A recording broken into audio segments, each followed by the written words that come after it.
The balance of power in the world is changing. For decades, when people talked about global military power, the same countries always came to mind: the United States, Russia, and more recently, China. But today, many experts believe that one of the most important countries of the next 20 years could be a very different nation: India. A country once known mainly for its massive population, technology sector and economic potential is now pursuing something much bigger: new fighter jets, advanced missile programs, aircraft carriers, nuclear submarines, space projects, artificial intelligence, and a rapidly growing defense industry. But why? Why is India investing billions of dollars into its military? And the real question is this: can India one day challenge China? In this video, we'll examine India's military rise, its most important weapon systems, its strengths, its weaknesses, and whether it can truly become a major rival to China. Because one of the most important geopolitical competitions of the 21st century may already be taking shape before of your eyes.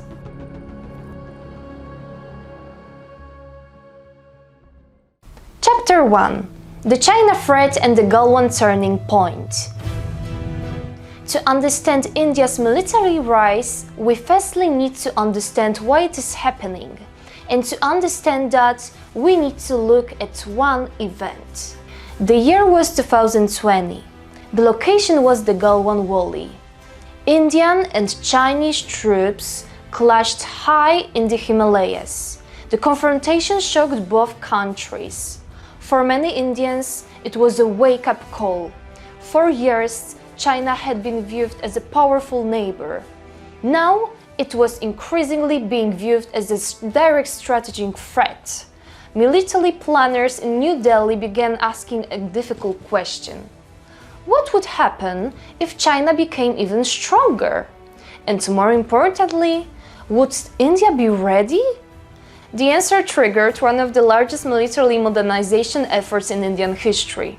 Today, many of the projects we will discuss in this video are a direct result of that moment.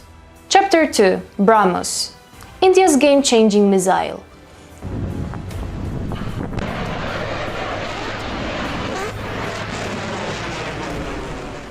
If there is one weapon system that symbolizes India's military rise, it is the BrahMos missile.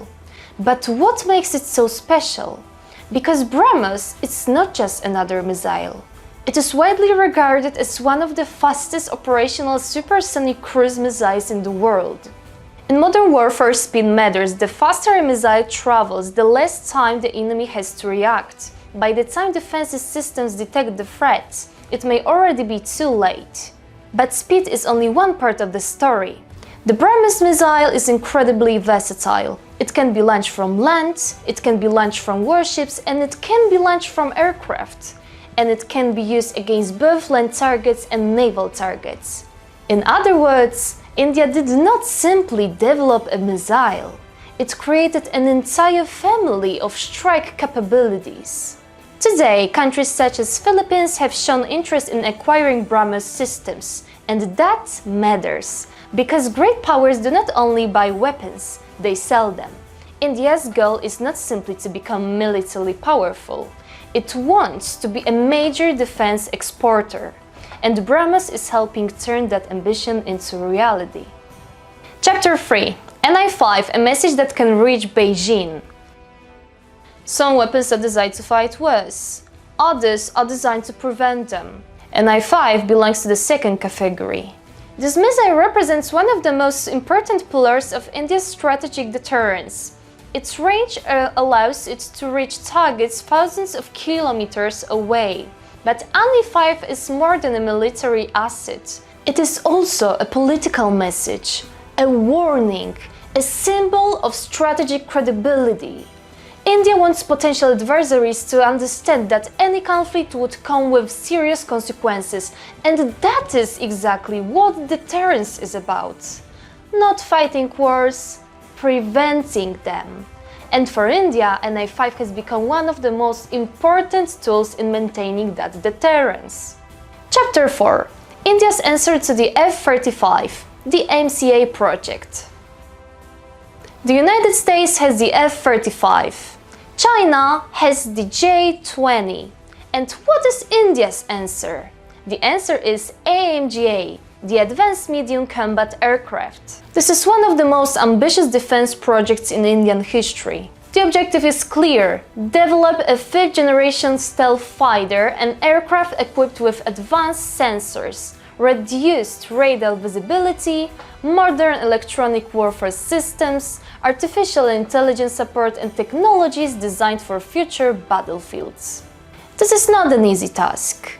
Only a handful of countries have successfully developed fifth-generation fighters.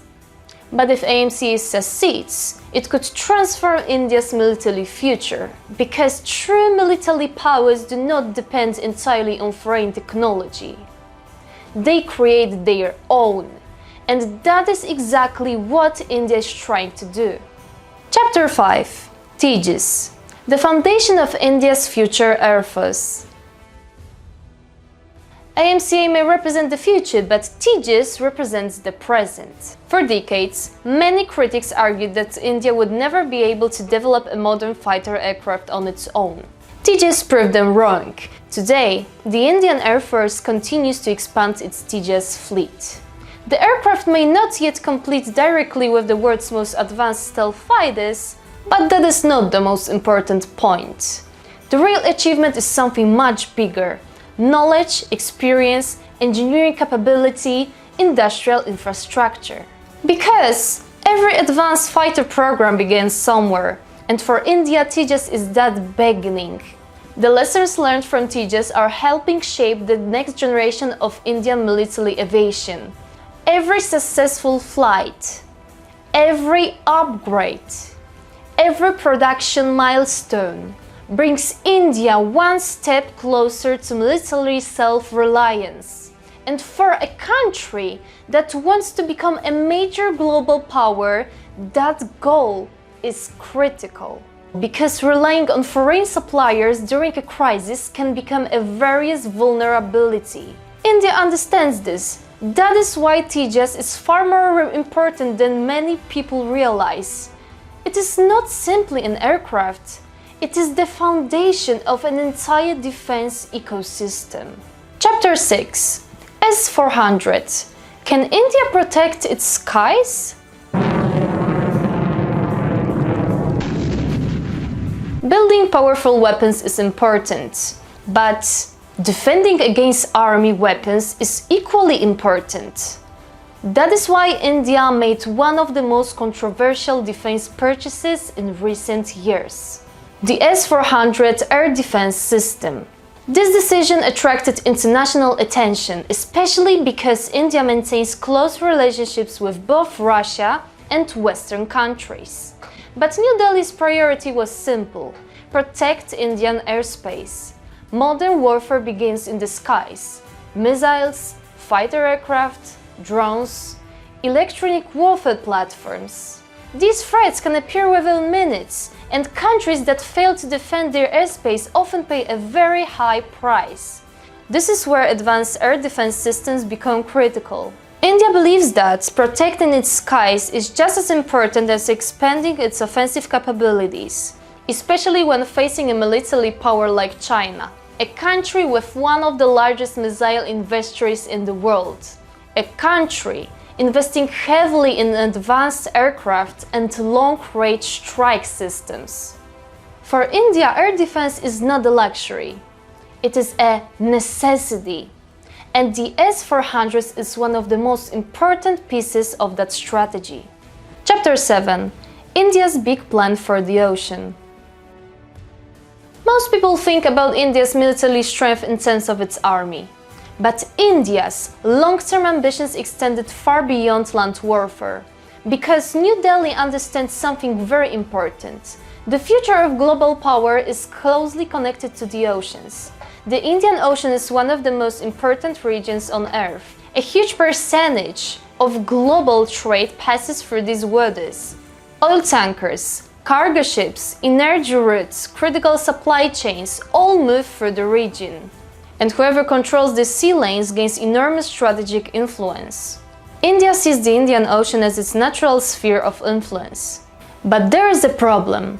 China is becoming increasingly active there as well. Chinese ports, Chinese investments, Chinese naval deployments. All of these developments have raised concerns in New Delhi. As a result, India has dramatically increased investment in its navy. Because military planners know that future conflicts may not be decided only on land. They may also be decided at the sea. Chapter 8 is Vikrant, India's symbol of power. When a country builds its own aircraft carrier, it sends a message to the world. A message that says, we are playing in the big leagues. And that is exactly what INS Vikrant represents. This project is not only a military achievement, it is also technological and industrial achievement. Building an aircraft carrier is one of the most difficult engineering challenges in the world. Only a handful of countries have successfully done it. India is now one of them. And that matters, because aircraft carriers are more than warships. They are symbols of national power. They allow countries to project military strength far from their own borders. They serve as floating air bases, and they demonstrate strategic reach. For India, INS Vikrant is proof that the country is capable of undertaking projects once served for the world's most advanced military powers. But it also highlights an emerging reality, a growing naval competition between India and China, one that may shape the future of Asia. Chapter 9 – The Nuclear Triad – Joining the most exclusive club. There are certain capabilities that separate major powers from everyone else. One of them is the nuclear triad. So what exactly is a nuclear triad? It means the ability to deliver nuclear weapons from 3 separate platforms: from land, from the air, and from the sea. This capability makes a country's nuclear deterrent significantly more survivable. Even if one component is destroyed, the others can still respond. That is why only a small number of countries possess a true nuclear triad. India has spent years working toward this capability, because deterrence is a central part of its national security strategy. India does not want war, but it wants potential adversaries to understand that any attack would carry unacceptable risks. And that is exactly why nuclear deterrence remains one of the most important elements of India's military strategy. Chapter 10 – Space, Artificial Intelligence and the Future of War. The wars of the future will not be fought only on land.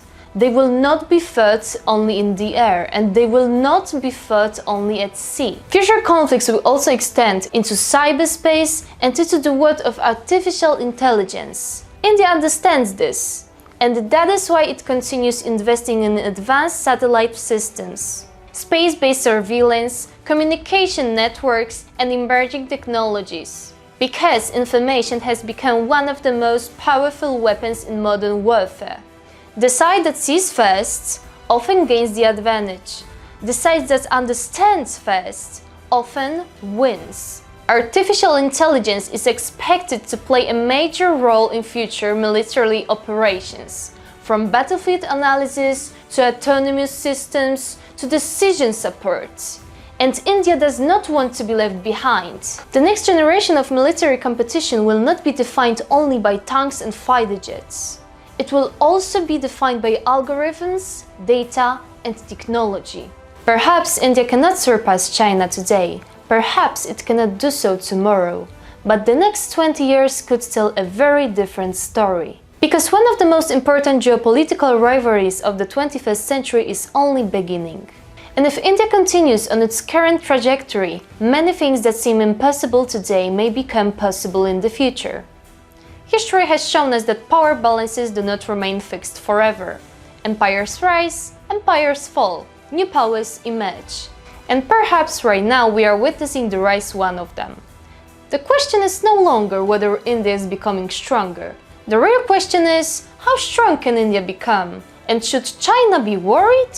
Let us know what you think in the comments below. And if you enjoy military technology, defense analysis and global power competition, don't forget to subscribe, because the story is only just beginning.